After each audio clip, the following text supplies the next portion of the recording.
A picture-perfect wedding transforms into a scene of chaos when a determined 9-year-old boy arrives with shocking allegations about the groom's secret life. As the truth threatens to unravel, a bride's perfect day becomes a nightmare that will change multiple lives forever. Will Emma choose love or truth? And what drives a young boy to risk everything to expose a devastating secret? Before we dive into this unforgettable story, let us know in the comments where you're watching from today. And don't forget to like and subscribe for more stories that will leave you inspired. The late afternoon sun cast a golden glow over the Hamilton Estate's sprawling gardens, where hundreds of white chairs formed neat rows on either side of a flower-adorned aisle. Crystal chandeliers hung from the massive white tent ceiling, their prisms catching the sunlight and scattering rainbow fragments across the gathered guests. The air was thick with the scent of roses and anticipation. In the bridal suite, Emma Mitchell stood before a full-length mirror, her hands smoothing invisible wrinkles from her designer wedding gown. The dress, with its intricate lace bodice and flowing train, had cost more than some people's cars, but today was worth every penny. Her blonde hair was styled in elegant waves, topped with a diamond-studded tiara that had belonged to her grandmother. "You look absolutely perfect," Laura, her maid of honor, gushed, adjusting Emma's veil. "David's going to faint when he sees you." Emma's lips curved into a dreamy smile. "I still can't believe this is happening. 3 years ago, I was just another corporate lawyer, and now I'm marrying the most amazing man I've ever met." Outside the estate's ornate iron gates, a small figure lurked in the shadows of a massive oak tree. 9-year-old Eli Martinez clutched a worn photograph in his trembling hands, his worn sneakers scuffing against the pavement as he gathered his courage. His too large second-hand suit jacket hung awkwardly on his thin frame, and his dark hair stuck up despite his mother's attempts to tame it with water. "Remember what Mom said," he whispered to himself, thinking of the conversation he'd overheard late last night. "Sarah needs help. Her kids need help." The memory of his mother Tamara's tears as she spoke on the phone washed over him. "Sarah, he can't get away with this," she had said. "Those poor children. And now he's marrying someone else? It's not right." Eli peered through the gates, watching as guests in expensive clothes and glittering jewelry made their way to their seats. Then he saw him, David Chun, the groom, surrounded by his groomsmen near the altar. David threw his head back in laughter at something one of them said, his perfect white teeth flashing in the sunlight. The sight made Eli's stomach churn. Just last week, he'd seen this same man at Sarah's house, hugging her children goodbye and promising to return soon. The same man who Sarah's daughter called Daddy when she thought no one could hear. Gathering his courage, Eli approached the security guard stationed at the gate. "Please, I need to talk to the bride," he said, his voice barely above a whisper. "It's really important." The guard, a tall man with a stern expression, looked down at him dismissively. "Nice try, kid. No invitation, no entry. Those are the rules. But you don't understand." Eli's voice cracked. "She's making a huge mistake. Beat it before I call your parents," the guard warned, turning away to check another guest's invitation. Inside the tent, the string quartet began playing Pachelbel's Canon in D. The guests rose to their feet, turning expectantly toward the entrance. Emma's father, James Mitchell, took his daughter's arm, his eyes misty with pride. "Ready to become Mrs. Chun?" he asked softly. Emma beamed, clutching her bouquet of white roses and peonies. "More than ready, Dad." The bridesmaids began their procession, their burgundy dresses flowing elegantly as they walked. Laura gave Emma one last encouraging smile before taking her place at the front of the line. As Emma appeared at the entrance with her father, the guests collectively gasped in appreciation. She was radiant, her smile lighting up the entire venue. David stood at the altar, looking dashing in his black tuxedo, his eyes fixed on his approaching bride. Eli watched in desperation as Emma began her walk down the aisle. His heart pounded in his chest as he realized this was his last chance. Taking a deep breath, he shouted with all the strength his young voice could muster, "Don't marry him. He has a secret family." The words seemed to echo in the sudden silence that followed. The string quartet's music screeched to a halt. Emma froze mid-step, her bouquet slipping from her fingers and landing with a soft thud on the white carpet. Murmurs rippled through the crowd as heads turned toward the source of the commotion. David's face had gone pale, though he quickly recovered, forcing a laugh. Some kid playing a prank, he called out, trying to wave it off. Security, can you handle this? But Emma had already turned toward the gates, her wedding dress rustling as she moved. Her father tried to stop her, but she gently pulled away. Emma, sweetheart, don't let some random disruption ruin your perfect day, David called after her, a note of urgency in his voice. Laura hurried to Emma's side as she approached the gates. You don't have to do this. We can have security remove him and continue with the ceremony. But Emma's eyes were fixed on Eli, who stood his ground despite the security guard's attempts to shoo him away.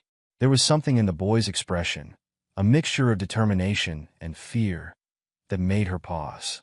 Let him in, she commanded, her voice surprisingly steady.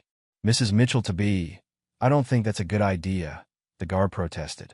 I said, let him in. The guard reluctantly opened the gate, and Eli stepped forward, his worn dress shoes crunching on the gravel path. Up close, Emma could see the tears in his eyes and the way his hands shook as he held out a photograph.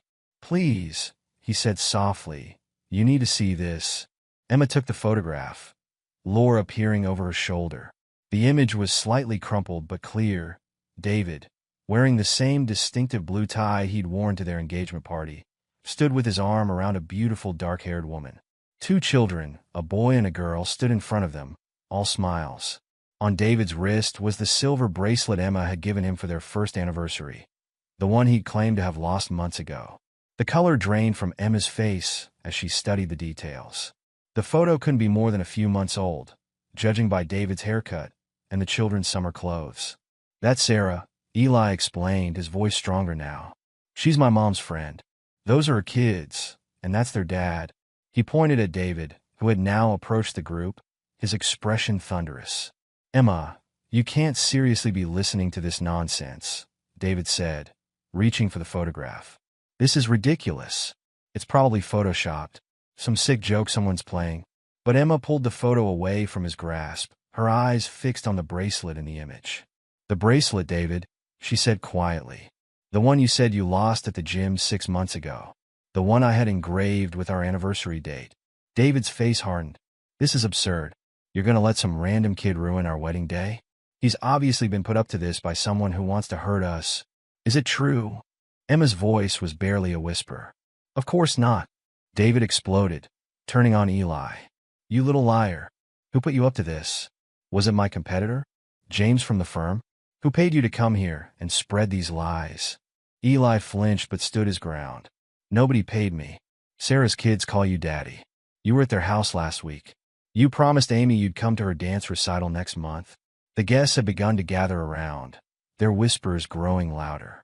Emma's father pushed through the crowd, placing a protective hand on his daughter's shoulder. I think, Emma said, her voice shaking, we need to postpone this wedding. Emma, no. David grabbed her arm. You're letting a child's wild story destroy everything we've built. Laura stepped between them, her eyes flashing. Take your hand off her, David. More voices joined the chaos. David's mother was crying. Emma's father was demanding answers. The wedding planner was trying desperately to restore order. Through it all, Emma stood still, staring at the photograph in her hands. The woman's smile, the children's eyes, the way David's arm rested so naturally around them. It all spoke of familiarity, of history, of another life she knew nothing about. Tears began to roll down her cheeks, smearing her carefully applied makeup.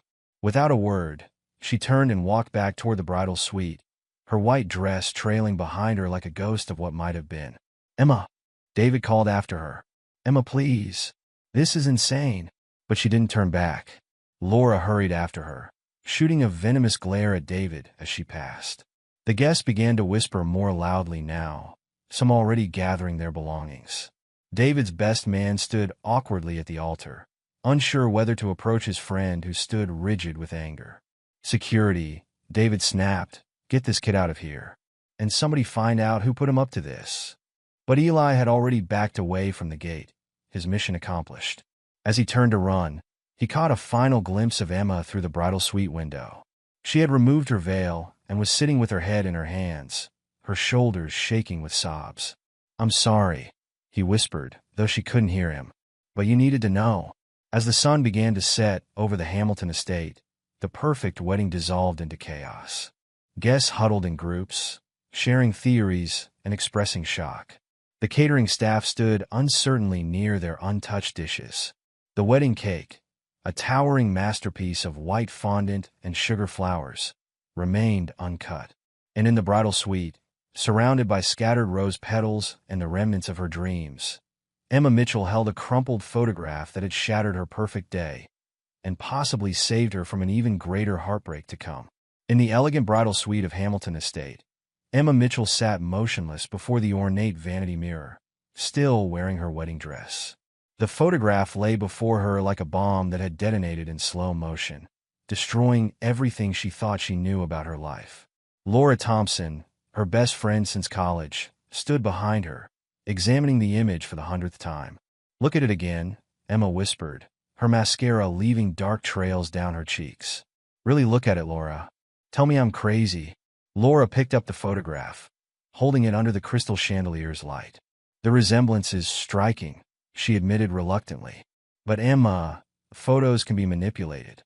Maybe someone's trying to sabotage your wedding." "The bracelet, Laura." Emma's voice cracked. "The one I had custom-made for our anniversary. The one with our initials and date engraved on the inside. He said he lost it at the gym, remember? I was heartbroken." Laura set the photo down, placing her hands on Emma's shoulders. "Honey, there could be an explanation. Maybe it's an old photo, from before he met you. Then why is he wearing the tie from our engagement party?" Emma picked up the photo again, her fingers trembling. "The Hermes tie my father gave him last Christmas?" A soft knock at the door interrupted their discussion. "Emma," David's voice called out. "Sweetheart, please let me explain." Laura moved toward the door, but Emma caught her arm. "Wait," she whispered. I need to hear what he has to say." When Laura opened the door, David rushed in, his perfect composure slightly disheveled. His bow tie hung loose around his neck, and his usually immaculate hair showed signs of anxious fingers running through it. "Emma, my love," he began, kneeling beside her chair. "This is all a terrible misunderstanding. That photo, it's old. From years ago, before I met you. Someone must have digitally added the tie and bracelet to cause trouble." Emma turned to face him, her blue eyes searching his face. "Who are they, David?" "Just people I used to know. Family friends." He reached for her hand, but she pulled away. "Someone's obviously using this boy to sabotage us. Probably Jenkins from the firm. You know, he's always been jealous of my success." "The boy knew about Amy's dance recital next month," Emma said quietly. David's charm faltered for a moment before returning full force. "Emma, please. You're going to let some random kid destroy our perfect day? Think about everyone waiting out there. Think about us. Our future." Before Emma could respond, Laura's voice cut through the tension. "I just brought him inside." They all turned to see Laura ushering Eli into the bridal suite. The boy looked even smaller in the grand room, his second-hand suit hanging loose on his thin frame. But his eyes were determined as they met Emma's. "Tell her everything," Laura encouraged gently. David jumped to his feet. "This is ridiculous. You can't seriously be entertaining this nonsense." "Sarah is my mom's best friend," Eli began, his voice gaining strength. "She and the kids live in Millbrook, about an hour from here. David comes to visit them every other weekend, usually saying he's on business trips." Emma's face paled further. "Millbrook? You told me your business meetings were in Rochester." "This is absurd," David sputtered. "I've never been to Millbrook in my life." "Amy is 7, Eli continued, undeterred. "Jason is 5. They both call you Daddy. Last week, you promised Amy you'd come to her dance recital next month. You bought her new ballet shoes, pink ones with ribbons." Outside the bridal suite, the wedding guests had broken into clusters, their whispers growing louder by the minute. Patricia Henderson, David's colleague's wife, held court near the champagne fountain. "I always thought it was strange how he'd never let Emma come to those weekend business trips," she said to her rapt audience. "Mark always takes me when he travels for work. Did you see how he reacted when the boy mentioned the dance recitals?" Jennifer Wu, Emma's cousin, added. "That wasn't the face of an innocent man." Near the altar, David's best man, Michael, defended his friend to a group of skeptical guests. "I've known David for 15 years. He's not that kind of guy. This has to be some sort of setup. Then why hasn't he offered to prove it's fake? Someone countered. If I were innocent, I'd be doing everything to clear my name. Back in the bridal suite, Laura had pulled out her phone, her fingers flying over the screen. Emma, she called out suddenly. Come look at this. Emma moved to peer over her friend's shoulder at David's social media profiles. Laura pointed to a series of check-ins from the past year. See these posts from Rochester? They're all carefully staged, photos of hotel lobbies, generic conference rooms. But look at this. She pulled up a tagged photo that David had hidden from his timeline. It showed him in the background of someone else's picture at a restaurant. In Millbrook. That could be anywhere, David protested, but his voice had lost its usual confidence. The date stamp matches one of your supposed Rochester trips, Laura continued, her voice hard.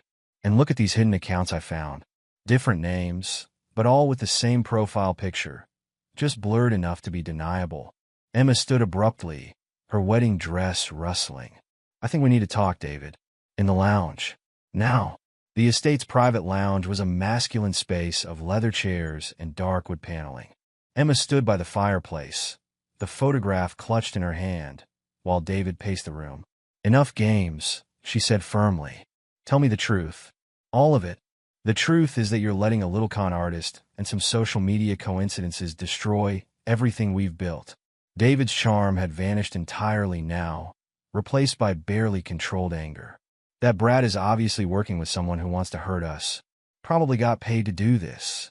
Nobody paid me. Eli's voice came from the doorway, where he stood with Laura. I followed you for weeks. I saw you with them. David's face contorted with rage. You little spy. I'll have you arrested for stalking. I heard you at the coffee shop, Eli continued, his voice shaking but determined. You were talking to someone on the phone about transferring money to a separate account. You said Sarah couldn't find out about the wedding because it would complicate things. Emma's hand flew to her mouth. The coffee shop on 5th? The one where we had our first date. I saw him there last Tuesday, Eli confirmed. He was wearing a gray suit with a red tie. He ordered a double espresso and sat in the corner booth. David's face had gone pale. That had been his exact order, his exact outfit. You've been following me? You little... Stop. Emma's voice rang out, halting David's advance toward Eli. Just stop. She turned to Laura, her decision evident in her eyes. Call everyone together. I need to make an announcement. 20 minutes later, Emma stood before her assembled wedding guests in the grand hall. She had removed her veil, but still wore her wedding dress. A cruel irony not lost on anyone present. I want to thank you all for coming today, she began, her voice carrying clearly through the hushed room. And I need to apologize because there isn't going to be a wedding, not today, and not until I get to the bottom of what's happening here. Gasps and murmurs rippled through the crowd. David, standing off to the side, looked like he might explode. Emma, don't do this, he called out. You're making a horrible mistake. No, David, she replied, her voice steady despite her tears. I think I almost made a horrible mistake by not asking enough questions. By not looking closely enough at the inconsistencies. By wanting so badly to believe in our perfect love story that I ignored the signs that it might be fiction. She turned to address the crowd again. Please enjoy the food and drink. Consider it a thank you for being here, and an apology for what won't be happening today. I need time to understand what's real and what isn't in my life right now. David stormed forward, his face red with fury. This is insane. You're throwing everything away because of a manipulated photo and a lying child? I won't let you do this. His outburst only served to confirm the doubts in Emma's mind. The David she thought she knew would never lose control like this.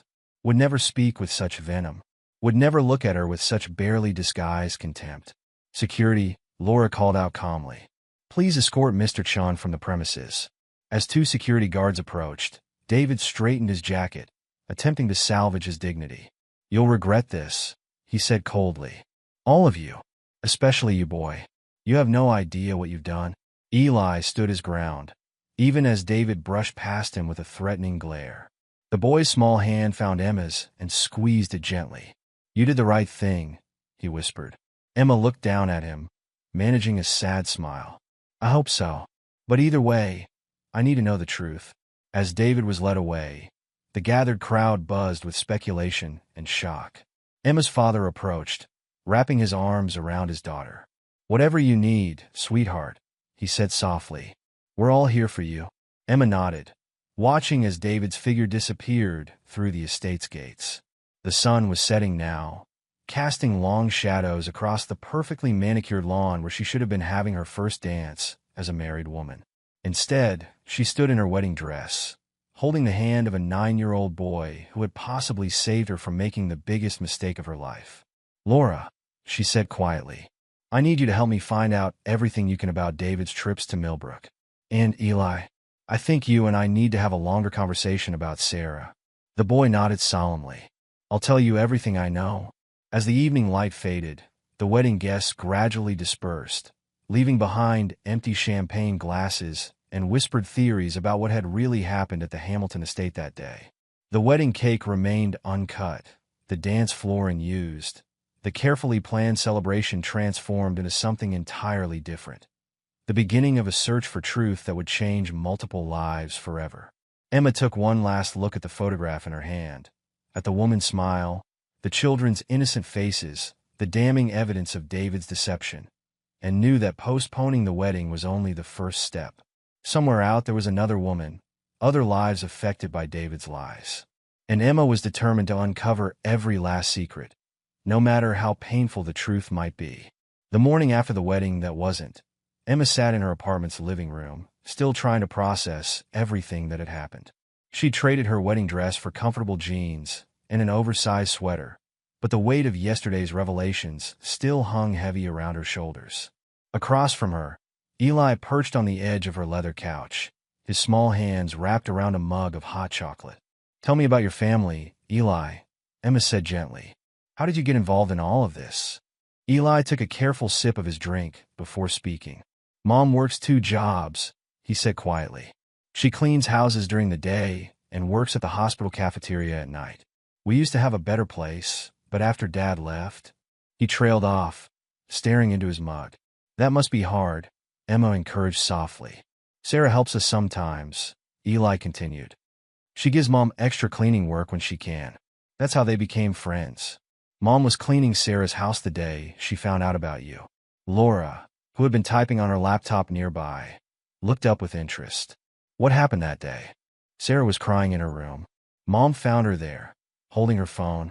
"David had accidentally sent her a text meant for you. Something about wedding preparations. Sarah hadn't known he was seeing anyone else, let alone getting married." Emma's heart clenched. "How long ago was this?" 2 months ago, Eli replied. "Mom tried to convince Sarah to tell you, but Sarah was scared. David had threatened to stop supporting the kids if she ever caused trouble." Laura suddenly sat up straighter, her eyes fixed on her laptop screen. "Emma," she called out, "come look at this." Emma moved to peer over her friend's shoulder.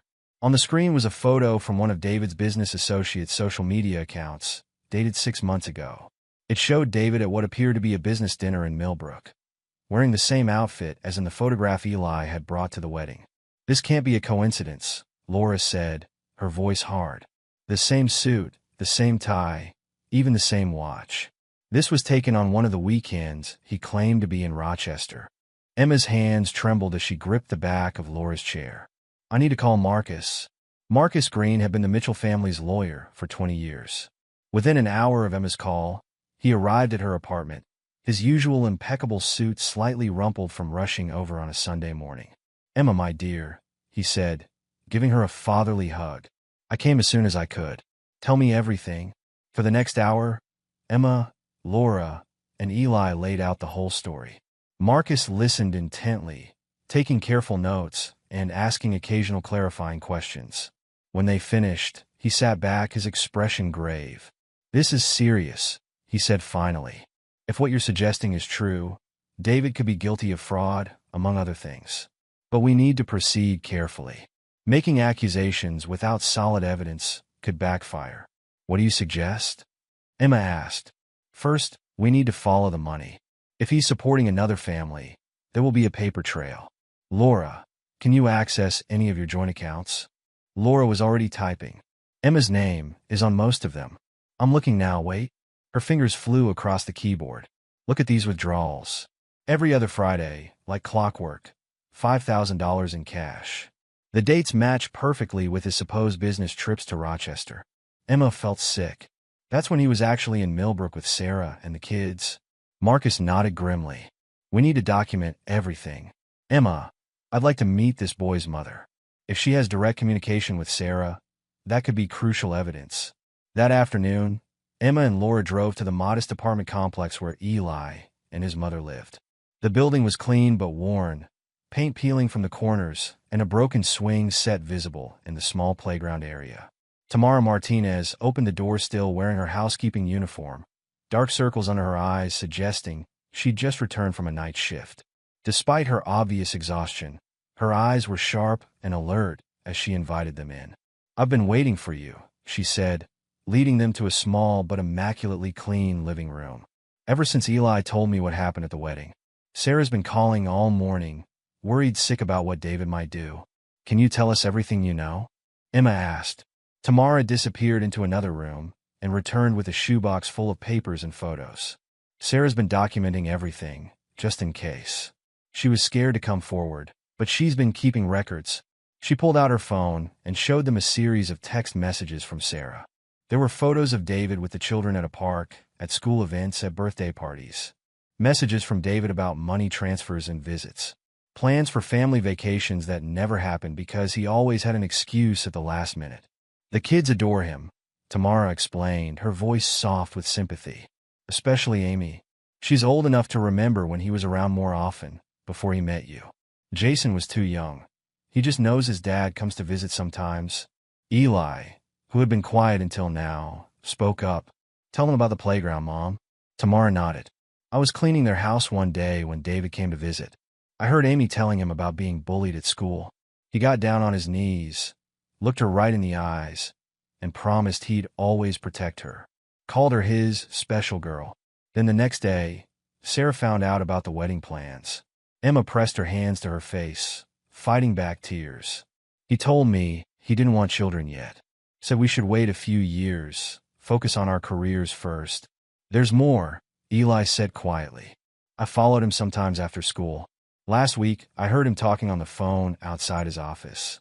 He was telling someone he needed to handle the situation before the wedding. Sarah got really scared when I told Mom about it.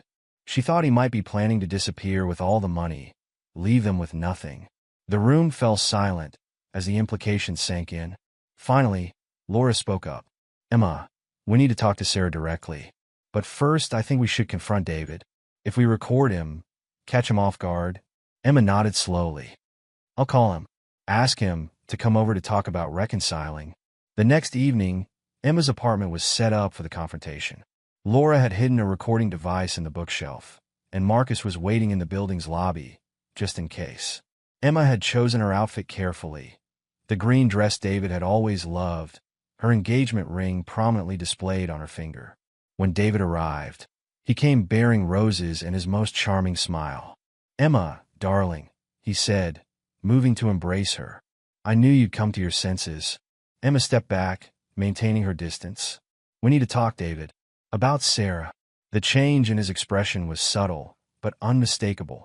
A slight tightening around the eyes, a barely perceptible tension in his shoulders. Emma, not this again. I told you, that photo was... I've seen the bank records, she interrupted quietly. The withdrawals every other Friday. The trips to Millbrook. The text messages. David's charm vanished entirely. You've been spying on me? Like you've been lying to me? To Sarah? To everyone. He ran a hand through his hair, his composure cracking. It's complicated. You don't understand the situation. Emma's heart pounded as she caught the admission on tape. Then explain it to me, David. Explain how you could look me in the eye and promise to love only me, while your children waited for you in another city. They're not. He started, then caught himself. But it was too late. Not what, David? Not your children? Not your family? Not important enough to acknowledge? His expression darkened. You have no idea what you're talking about. This situation, it's more complicated than you could possibly understand. Try me? David paced the room, his carefully constructed facade crumbling. Sarah was a mistake. A moment of weakness that turned into an obligation. I was going to handle it, make sure they were taken care of financially, but quietly. Nobody had to get hurt. Except Sarah. Except your children. Except me. He whirled to face her, anger replacing his usual smooth charm. I gave them everything. Money, visits, whatever they needed. But I couldn't let it destroy what we had. What we could have. Emma, we can still fix this. I'll explain everything to Sarah. Make her understand. We can. No, Emma said firmly, her hand closing around the recording device in her pocket. We can't. Because the man I thought I was going to marry never existed. He was just another one of your lies. David's face contorted with rage. You stupid, ungrateful. He caught himself, visibly struggling to regain control. Fine. Have it your way. But remember this. You're throwing away everything we built because of some meddling kid and a woman who couldn't keep her mouth shut. I hope you're proud of yourself. He stormed toward the door, then paused with his hand on the knob. When you realize what a mistake you've made, don't bother calling. And tell that brat Eli to watch his back. People who interfere in other people's business tend to regret it. The threat in his voice was unmistakable. As soon as the door slammed behind him, Emma pressed stop on the recording. Her hands were shaking, but her voice was steady as she called Laura. Did you get all that? Every word, Laura confirmed, including the threat against Eli. Marcus is already working on a restraining order. Emma sank onto her couch, emotionally drained but more determined than ever. Call Tamara, she said. Tell her we're ready to meet Sarah. It's time to end this once and for all. As she hung up the phone, Emma looked at the engagement ring still glittering on her finger. With steady hands, she removed it and placed it in its box. The diamond caught the light one last time before she closed the lid, symbolically closing this chapter of her life. But another chapter was just beginning. Somewhere in Millbrook, a woman and her children were living in fear of losing everything. Emma might have lost her fairy tale ending, but she'd gained something more important, the truth and the chance to make things right. Tomorrow, she would meet Sarah. Tomorrow, they would begin to unravel the web of lies David had woven around all their lives. Tomorrow, justice would begin to take shape. But tonight, Emma allowed herself to grieve for the future she'd thought she had, while taking comfort in knowing she'd escaped a life built on deception. As she looked out her window at the city lights, she thought of Eli's courage, of Sarah's strength, of the children caught in the middle of adult betrayals. No more lies, she whispered to herself. No more secrets. The truth had cost her a wedding, but it had saved her from a lifetime of living someone else's lie. And somewhere in the city, David was realizing that his carefully constructed house of cards was finally falling down around him. The morning sun cast long shadows across the tree-lined streets of Millbrook as Emma's car pulled up to the address Laura had found. It was a modest two-story house with faded blue shutters and a small garden where fall flowers still bloomed. A child's bicycle lay on its side in the front yard, and chalk drawings decorated the driveway. Innocent displays of a family life Emma hadn't known existed a week ago. Are you sure you're ready for this? Laura asked from the driver's seat, studying her friend's pale face. Emma took a deep breath, smoothing her simple black dress. No, she admitted, but I need to do it anyway. They had found Sarah's address through careful detective work, cross-referencing David's bank statements with property records in Millbrook. The house was purchased 12 years ago, just after David and Sarah's wedding, a wedding Emma hadn't known about until days ago. As they approached the front door, Emma's heart pounded so loudly she was sure Laura could hear it. Before they could ring the doorbell, the door opened, revealing a woman Emma recognized from the photograph. Sarah Chun was beautiful in a quiet way, with dark hair pulled back in a practical ponytail and eyes that showed both strength and wariness. I've been watching for you, Sarah said softly. Tamara called to say you were coming. She stepped back, gesturing for them to enter. Please come in. The inside of the house was warm and lived in, with children's artwork proudly displayed on the walls and family photos everywhere. Photos that carefully excluded David, Emma noticed. The living room furniture was well-worn but clean, and toys were neatly organized in colorful bins. Would you like some tea? Sarah offered, her hands fidgeting with the hem of her sweater. Yes, thank you, Emma replied, her voice barely above a whisper. As Sarah disappeared into the kitchen, Emma's eyes were drawn to a family portrait hanging above the fireplace. It showed Sarah, David, and the children, all smiling brightly. David wore the same loving expression he'd shown in their engagement photos. Sarah returned with a tray of tea and settled into an armchair across from them. For a moment, nobody spoke, the weight of their shared connection to David hanging heavy in the air. Finally, Sarah broke the silence. "I suppose you have questions." Emma nodded, her hands wrapped tightly around the warm teacup. How long?" "We met in college," Sarah began, her voice steady despite the pain in her eyes. "David was charming, ambitious, everything I thought I wanted. We married right after graduation, 12 years ago next month." She paused, taking a sip of tea. "The early years were good. We had Amy, then Jason. David was building his career, and I was happy being a mother. We were happy, or at least, I thought we were." Laura leaned forward. "When did things change?" 3 years ago, David started taking more business trips. At first, it was just occasional weekends. Then it became regular. Every other weekend, he'd be gone. He said it was for work, that he was building something important for our future. Sarah's laugh was bitter. "I didn't know he was building a whole other life with you." Emma felt tears spring to her eyes. "Sarah, I had no idea. If I'd known—" "I know," Sarah said gently. "I found out about you by accident. David sent me a text meant for you. Something about wedding venue options. When I confronted him, he swore it was just a fling, that he would end it. I wanted to believe him, for the children's sake." The sound of footsteps on the stairs interrupted them.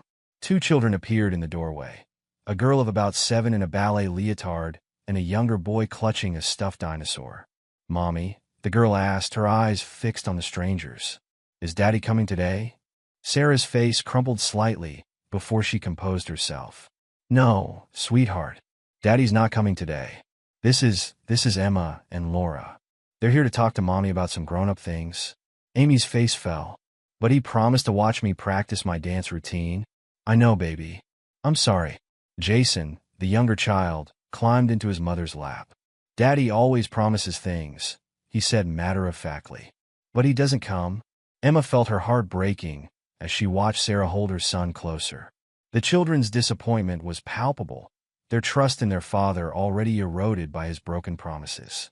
"Why don't you show me your dance routine?" Laura offered, standing up. "I used to take ballet too." As Laura led the children to another room, Emma and Sarah sat in heavy silence.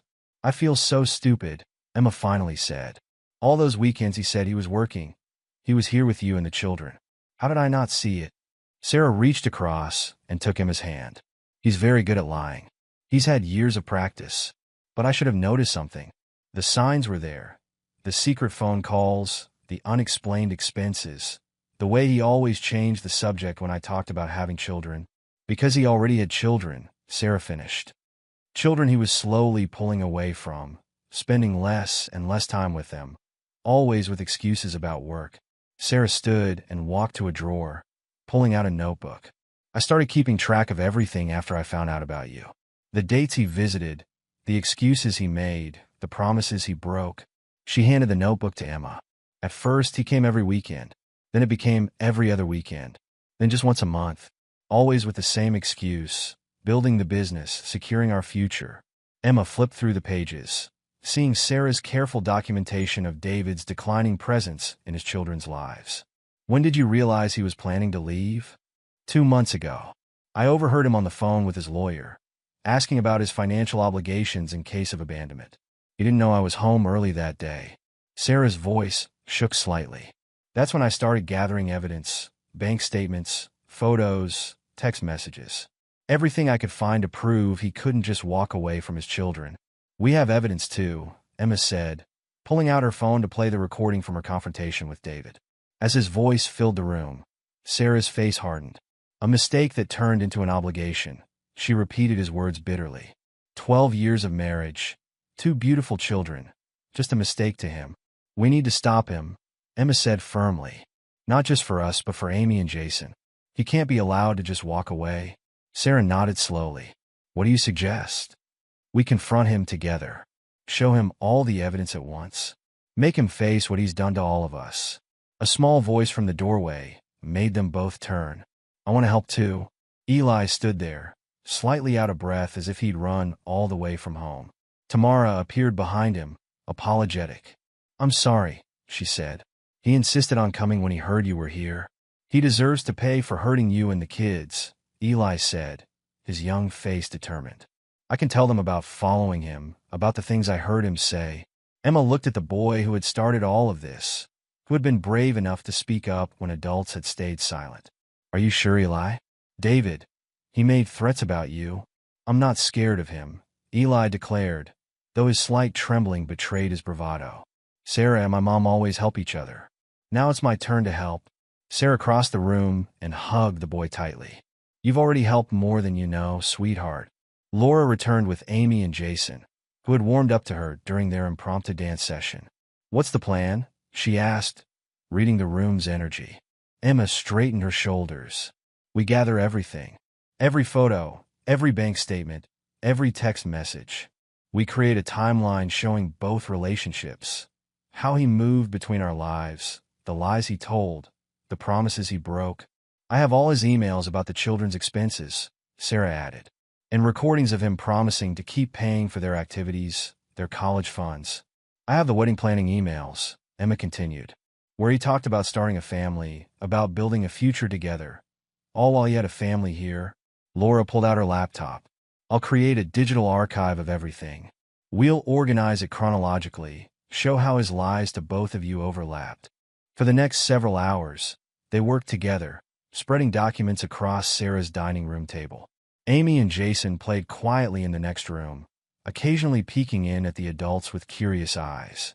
They created a detailed timeline of David's deception. 12 years ago, marriage to Sarah. 9 years ago, Amy's birth. 7 years ago, Jason's birth. 3 years ago, meeting Emma. 2 years ago, beginning of regular business trips. 1 year ago, engagement to Emma. 2 months ago, Sarah discovers wedding plans. 1 week ago, the wedding that wasn't. "Look at this," Laura said, pointing to her screen. "The day he proposed to Emma. Sarah, weren't you in the hospital that day?" Sarah nodded grimly. "Jason had appendicitis. David said he couldn't come because he was stuck in Rochester for work. He was actually buying Emma's engagement ring.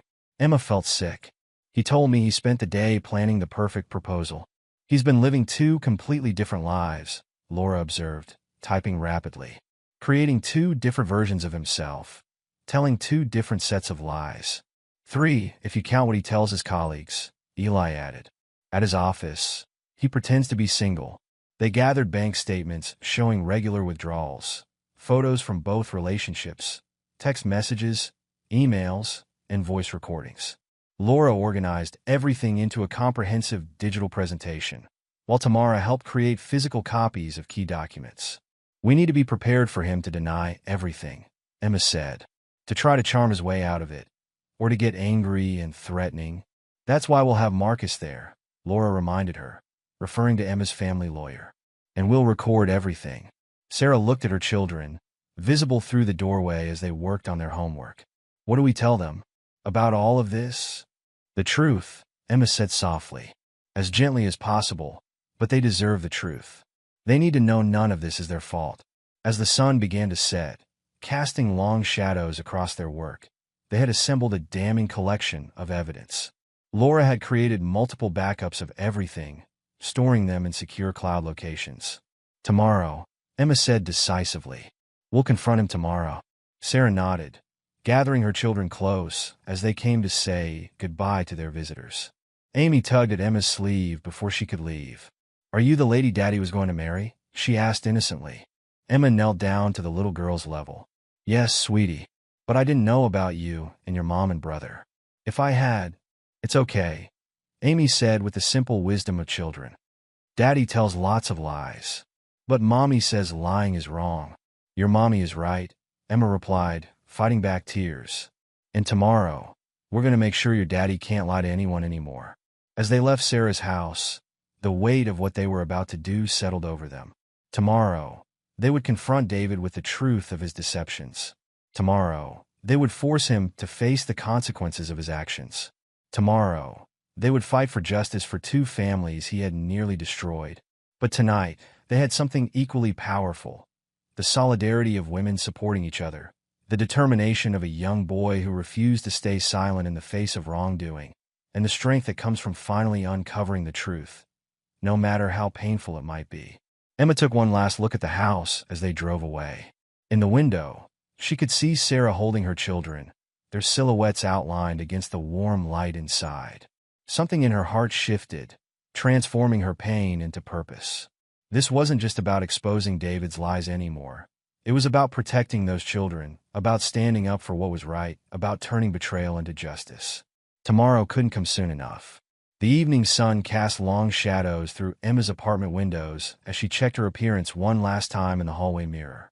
She had chosen her outfit carefully, the elegant black dress David had given her for their second anniversary, paired with the pearl necklace that had been his first gift to her.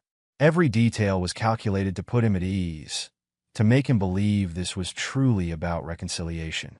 "Everything's ready," Laura whispered from her position in the study, where multiple laptops were set up to record and live stream the confrontation. "Sarah and the kids are waiting in the guest room. Eli's with them." Marcus Green, Emma's family lawyer, sat unobtrusively in a corner of the living room, posing as a casual visitor. The stage was set. Now they just had to wait for their unwitting star to arrive. The doorbell rang at exactly 7 o'clock. David was nothing if not punctual. Emma took a deep breath, squared her shoulders, and opened the door to find him standing there with an enormous bouquet of red roses and his most winning smile. "Emma, darling," he said smoothly, leaning in to kiss her cheek. "You look stunning." She accepted the flowers with a practiced smile, noting how easily he slipped back into his charming persona. "Thank you, David. Please come in." He followed her into the living room, barely glancing at Marcus as he took a seat on the couch. His confidence was palpable.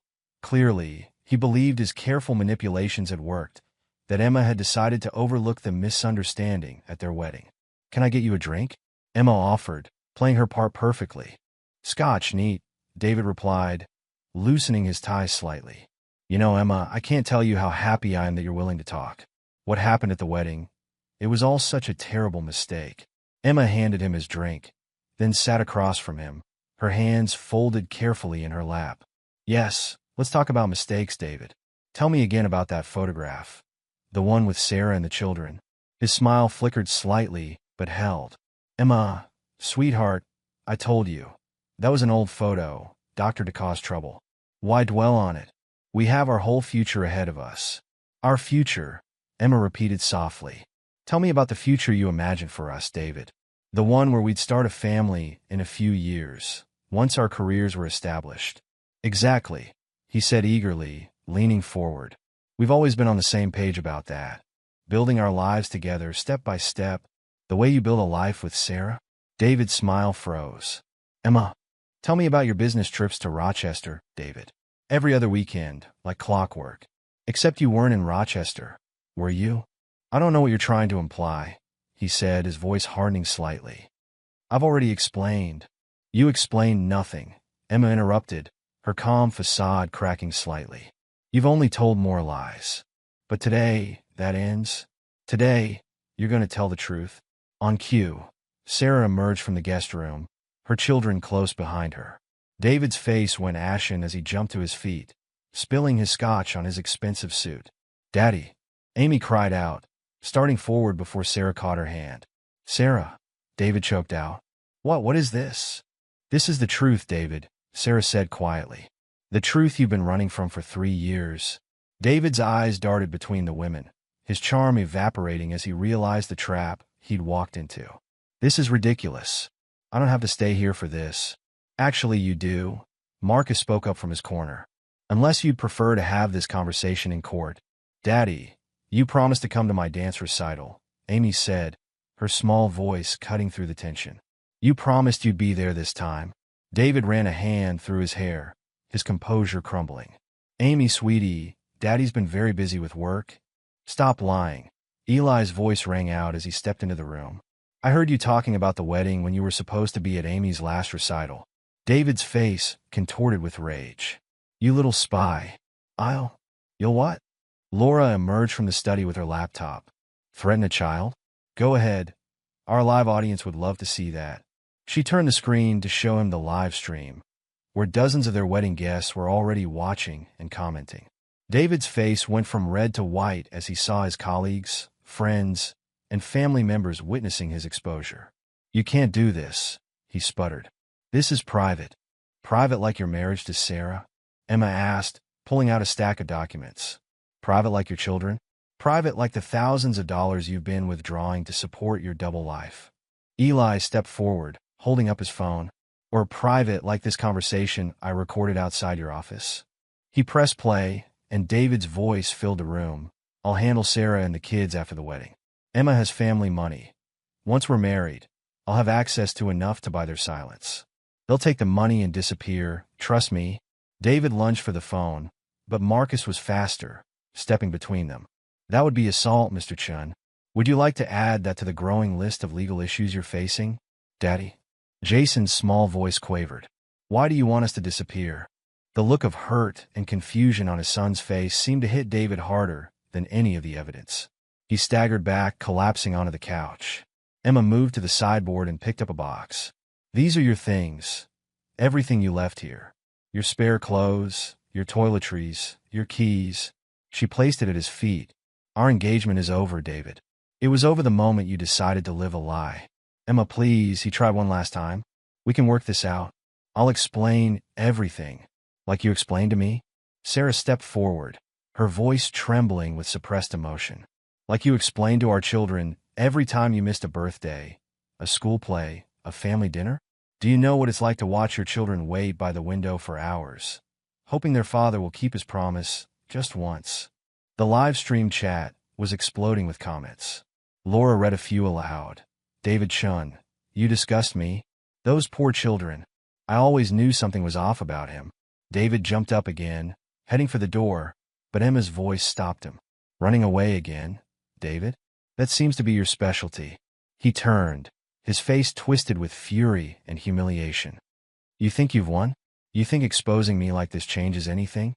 I built this life, both these lives, and I can destroy them just as easily."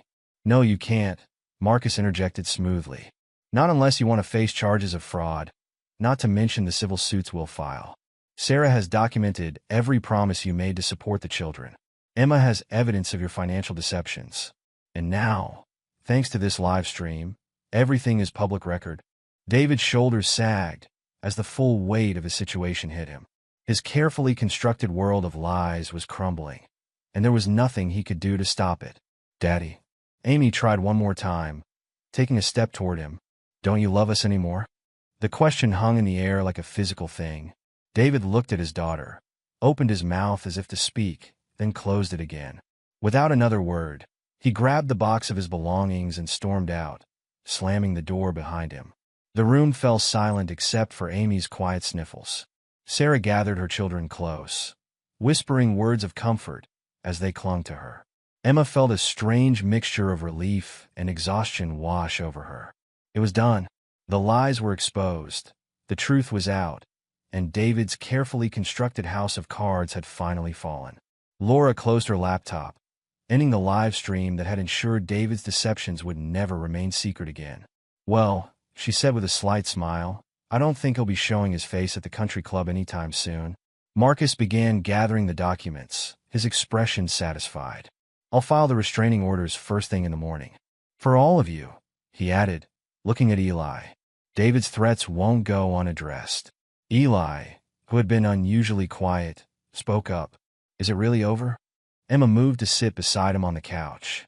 "The lies are over," she said softly. "The truth is finally out. That's what you wanted, isn't it?" He nodded, then looked at Sarah and her children. "I just wanted to help. Mom always says we have to stand up when we see something wrong."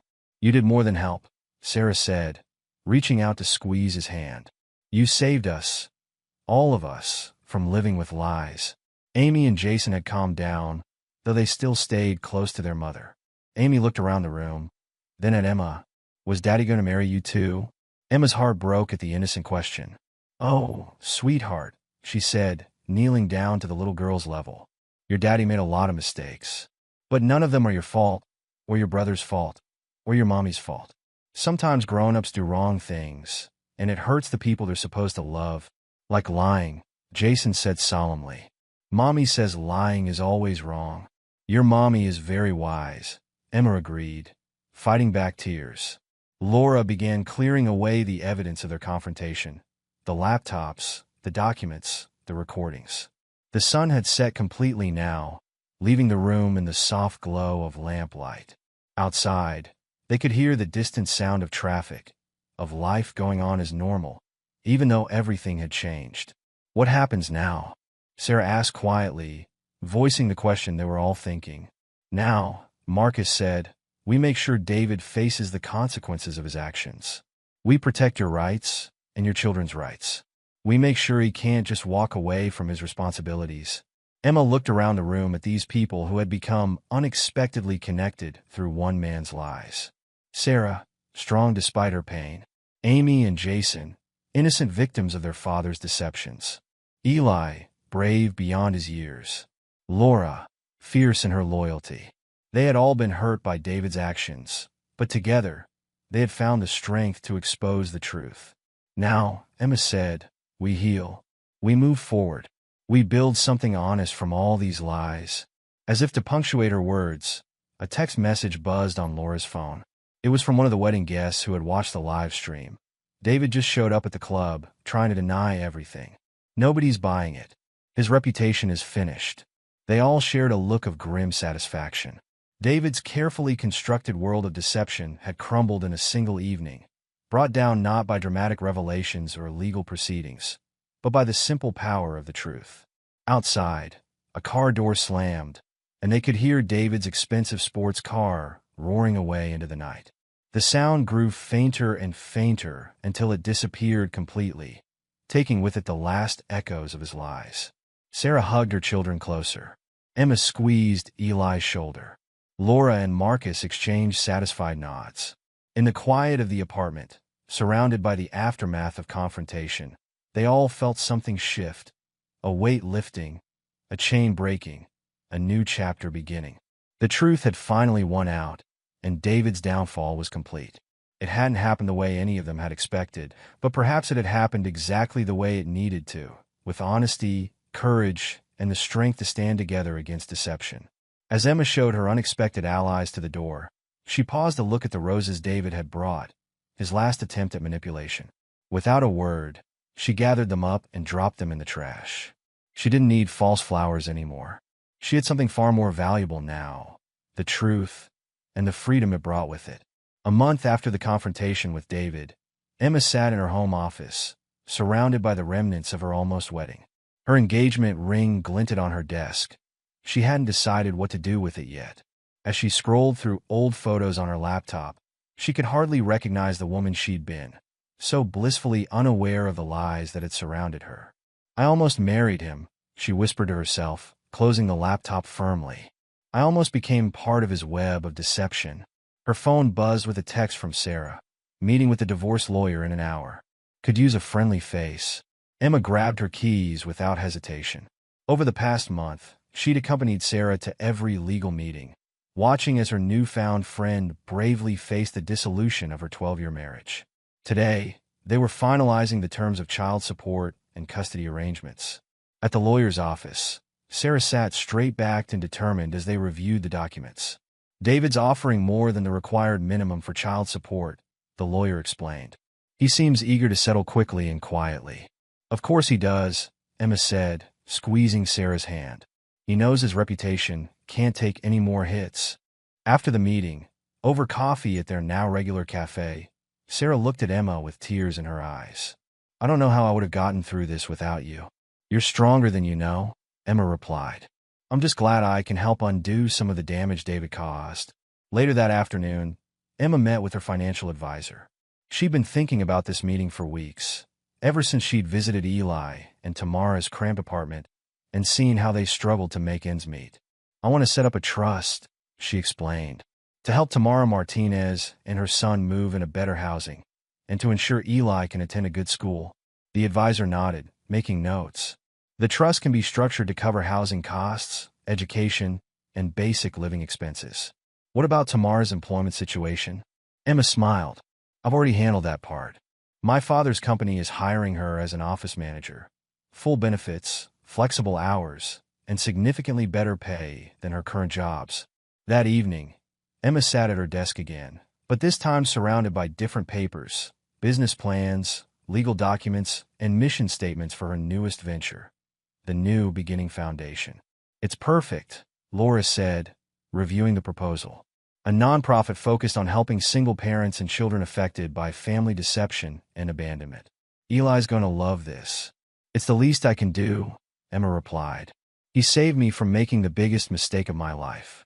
Now I can help others avoid similar situations or find their way out." The foundation took shape quickly, fueled by Emma's determination and the overwhelming support from her community. Sarah became one of her strongest allies, offering insights from her own experience and helping to identify families in need of assistance. One sunny afternoon, Emma and Sarah sat in Sarah's backyard, watching Amy and Jason play while they discussed their plans for the foundation's first fundraising event. "It's amazing," Sarah mused, "how something so beautiful could come from something so painful." Emma nodded. "I never thought I'd say this, but in a way, David did us a favor.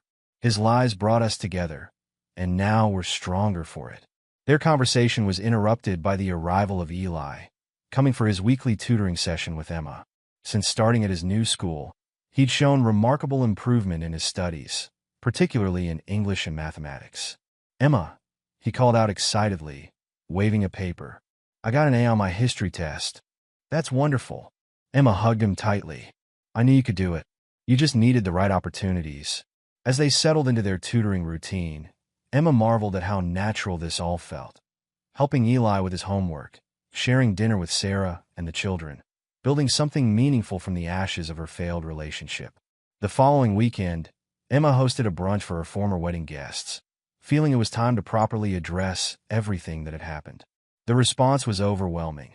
Not just support for her decision to expose David's deception, but offers to help with the foundation, donations, and volunteers willing to share their own stories. "I want to thank you all," Emma addressed the gathered crowd, "not just for your support during what should have been my wedding, but for standing with me as I discovered the truth. Your kindness has shown me that endings can also be beginnings." Patricia Henderson, who had once gossiped about David's mysterious business trips, now headed the foundation's volunteer committee. Jennifer Wu, Emma's cousin, offered her services as a counselor for families in crisis. As the guests mingled, sharing stories and making plans for the foundation's future, Emma found a quiet moment to reflect.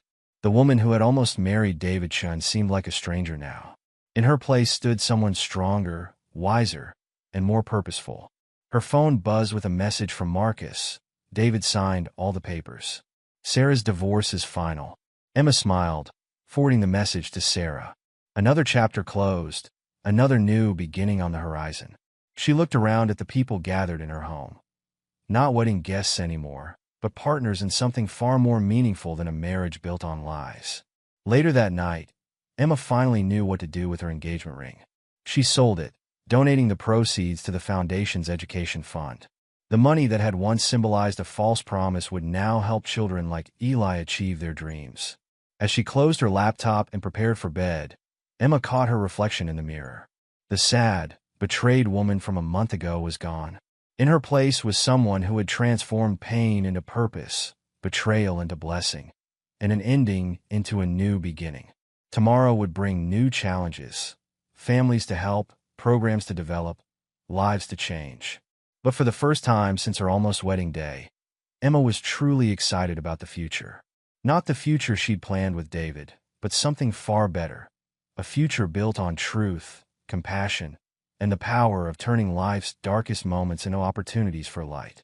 6 months after the wedding that never was, the New Beginning Foundation held its official launch event at the Hamilton estate, the very venue where Emma's life had changed forever. The irony wasn't lost on anyone, but Emma had chosen it deliberately. This place of broken promises would become a symbol of new hope. The grand ballroom was packed with supporters, media representatives, and families who had already benefited from the foundation's preliminary work.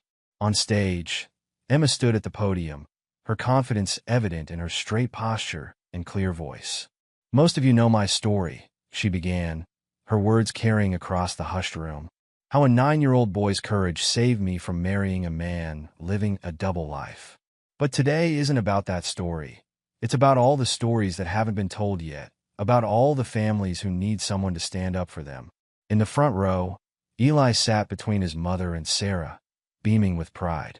He wore a new suit, his first properly fitted one, and his school achievement pin glinted on his lapel. Eli Martinez taught me that sometimes the biggest acts of courage come from the smallest voices, Emma continued. His bravery didn't just save me. It inspired this foundation, which will help other families find their voice and their strength. The foundation's mission was displayed on large screens, supporting families affected by deception and abandonment, providing resources for single parents, and ensuring children have the opportunities they deserve. Tamara Martinez was next to speak. Gone were her housekeeping uniforms, replaced by a professional suit that matched her new role as the Foundation's Family Services Director. Her voice, once hesitant, now carried authority and passion. I spent years cleaning other people's houses, watching my son grow up without the advantages other children had, she said. But I taught him something more valuable than money. I taught him to stand up for what's right. Today, I'm here to help other mothers do the same. The audience applauded as Tamara outlined the Foundation's programs: housing assistance, educational support, legal aid, and counseling services. Several local businesses had already pledged their support, offering job training and employment opportunities to single parents. The event's surprise moment came when Eli was invited to speak. He approached the podium, looking small but determined, just as he had that day at the wedding gates. I was scared that day, he admitted, his young voice clear and steady. But my mom always says that doing the right thing is more important than being scared. I saw someone who was going to get hurt, and I knew I had to help. His simple words brought tears to many eyes. In the audience, several women nodded, clutching their children's hands or wiping away tears. Because of Eli's courage, Emma returned to the podium. We've already helped 15 families find new homes, enrolled 23 children in better schools, and provided legal assistance to 32 single parents fighting for their rights. The Foundation's impact was already evident. Sarah, sitting proudly with Amy and Jason, was a testament to its success.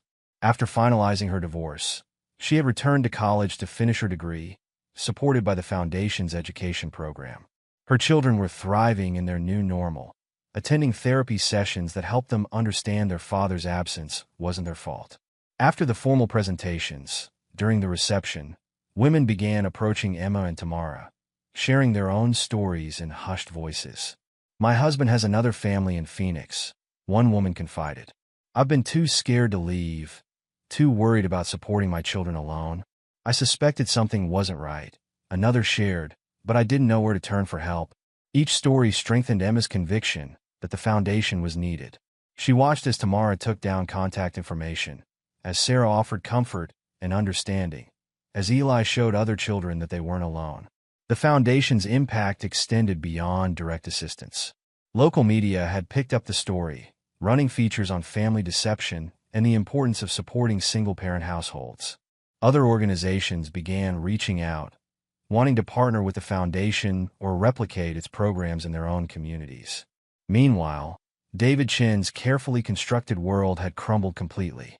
The live-stream confrontation had gone viral in their social circles, and his reputation never recovered. His law firm, unwilling to be associated with scandal, had asked for his resignation. The country club had quietly revoked his membership. Former friends crossed the street to avoid him. "Did you hear?" Laura whispered to Emma during the reception. David's firm in Rochester dropped him too.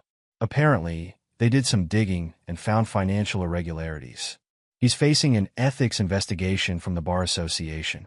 Emma felt no satisfaction in David's downfall, only relief that he could no longer hurt others the way he had hurt her and Sarah. The Foundation's work was having a ripple effect throughout the community. Other women, inspired by Sarah's story, found the courage to leave abusive situations. Single fathers came forward too, seeking support and offering to help others. Local schools began partnering with the Foundation to identify children who might need assistance. Sarah's healing was perhaps the most remarkable transformation. The wounded woman who had lived in fear of David's abandonment was gone.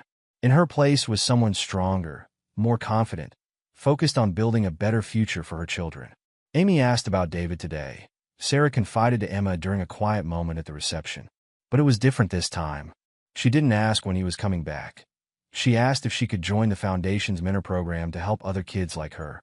Emma hugged her friend tightly. She's as strong as her mother. The event concluded with an unexpected announcement. The mayor, impressed by the Foundation's impact, proclaimed an annual Community Courage Day in honor of Eli's actions, celebrating those who speak up against injustice.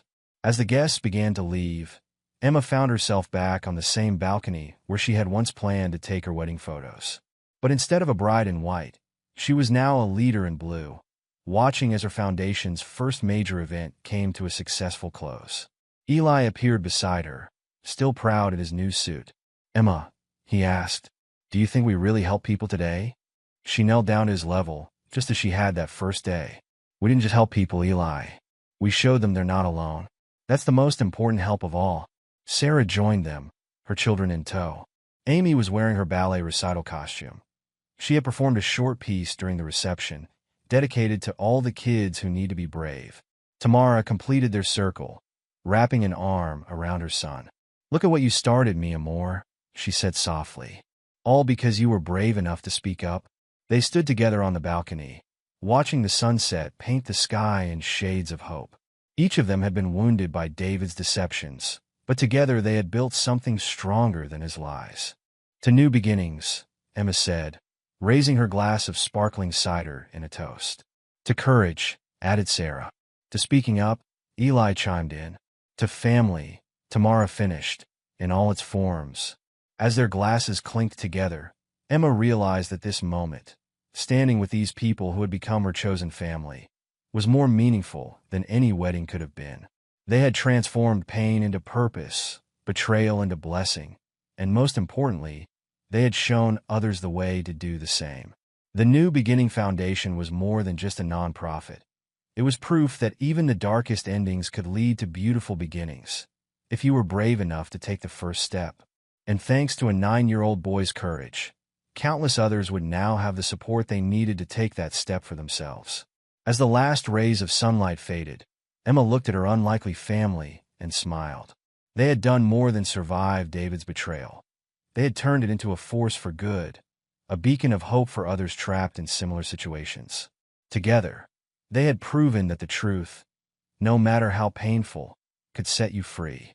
And freedom, as they had discovered, was just the beginning of an even better story. 5 years had passed since the day a small boy's courage changed multiple lives forever. The Hamilton estate was once again filled with people, but this time for the New Beginning Foundation's 5th anniversary gala. At the entrance, a tall, confident 15-year-old Eli Martinez greeted guests, his National Honor Society pin gleaming on his lapel. "Welcome to our celebration," he said warmly, directing visitors to the ballroom. His transformation from the nervous 9-year-old who had crashed a wedding was remarkable. Now captain of his school's debate team and president of the student volunteer organization, Eli had grown into his early promise. Inside, the Foundation's achievements were displayed on elegant banners. Over 500 families helped, 1,000 children supported through education programs, and 300 single parents assisted with housing and employment. Each number represented a life changed, a story rewritten. Emma Mitchell, now a recognized community leader, moved through the crowd with practiced ease. Her foundation had become a model for similar organizations across the country, with branches opening in 3 other states. The nervous bride who had almost married a lie was gone, replaced by a woman who had found her true purpose. "Emma," Sarah's voice called out across the room. She was radiant in a deep blue gown, her hand intertwined with that of Mark Turner, her husband of 2 years. A kind-hearted pediatrician, Mark had won not only Sarah's heart, but also her children's trust, proving that second chances at love were possible. Amy, now 12 and an accomplished ballet dancer, performed a special piece during the gala, dedicated to the foundation that helped our family find happiness again. Jason, at 10, had overcome his early trauma and was thriving in school, especially in science, encouraged by his stepfather's gentle mentoring. Tamara Martinez took the stage as the evening's keynote speaker. No longer the exhausted housekeeper working multiple jobs, She had become a powerful advocate for family rights and community support. Her work with the foundation had led to changes in local policies, making it easier for single parents to access resources and legal aid. 5 years ago, Tamara addressed the crowd. "My son taught me that courage comes in all sizes. Today, I stand before you as living proof that with the right support, any family can overcome adversity and build a better future." In a quiet corner of the city, David Chin sat alone in his small apartment, reading about the gala in the local newspaper. His law license suspended, his reputation destroyed. He had plenty of time to reflect on the choices that had led to his downfall. The article mentioned Sarah's happy marriage, Emma's successful foundation, and the lives they had touched. His name appeared only as a cautionary footnote, the man whose lies had inadvertently sparked a movement for change. Back at the gala, Eli approached the podium for his speech. The audience fell silent, many remembering the small boy who had once shouted truth at a wedding. "When I was 9 years old," he began, "I made a choice that scared me more than anything I'd ever done. I chose to speak up when I saw something wrong. I didn't know then that this choice would change not just my life, but hundreds of others." He turned to Emma and Sarah, seated in the front row. "You both could have chosen anger or bitterness. Instead, you chose to help others. You taught me that our worst moments can become our best opportunities to make a difference." The foundation's success stories filled the room. Women who had found strength to leave abusive relationships, children who had received educational opportunities, families who had rebuilt their lives. Each one had started with a moment of courage, inspired by a boy who refused to stay silent. Emma's closing speech brought tears to many eyes. "5 years ago, I thought I was living a fairy tale. I was wrong. The real fairy tale has been watching this community come together, watching families heal and grow stronger, watching love triumph over lies." As the formal proceedings ended and music filled the air, Emma, Sarah, and Eli found themselves on the same balcony where their story had begun. The sunset painted the sky in shades of pink and gold, a fitting backdrop for their moment of reflection. "Did you ever imagine this?" Sarah asked, gesturing at the celebration below. "That day when you shouted through the gates?" Eli laughed, shaking his head. "I just knew I had to tell the truth. Everything else. This is beyond anything I could have dreamed." Emma wrapped her arms around both of them. "Sometimes the best dreams are the ones we didn't know we had." They watched as Amy performed another dance below, as Jason showed off his science project to impress guests, as Tamara discussed future initiatives with community leaders. Their unlikely family had grown far beyond what any of them had imagined. "You know," Eli said thoughtfully, "I used to think courage meant not being afraid. But you all taught me it's about doing the right thing even when you're terrified." Sarah squeezed his hand. "And you taught us that sometimes the smallest voice can make the biggest difference." As the evening drew to a close, laughter echoed across the balcony, the sound of joy, of healing, of triumph over pain. They had transformed a story of betrayal into one of hope, a wedding that wasn't into something far more meaningful than a marriage built on lies. Emma looked at her chosen family, Sarah with her new happiness, Eli with his bright future, Tamara with her hard-won success, and knew that sometimes the best endings aren't endings at all, but beautiful new beginnings. The sun set on the Hamilton estate, but this time it didn't mark the end of a dream. Instead, it illuminated the start of another chapter in their ongoing story of courage, truth, and the power of speaking up for what's right. What would you do if you had the courage to speak up, even when no one believed you? Eli's bravery reminds us that the truth, no matter how painful, can set us free. Emma, Eli, and Sarah's story proves that even in the face of heartbreak, there's room for healing, growth, and a brighter future. If their journey moved you, don't forget to subscribe for more stories that celebrate the power of resilience and the courage to stand up for what's right. Until next time, remember, sometimes the smallest voices carry the greatest truths. See you in the next one.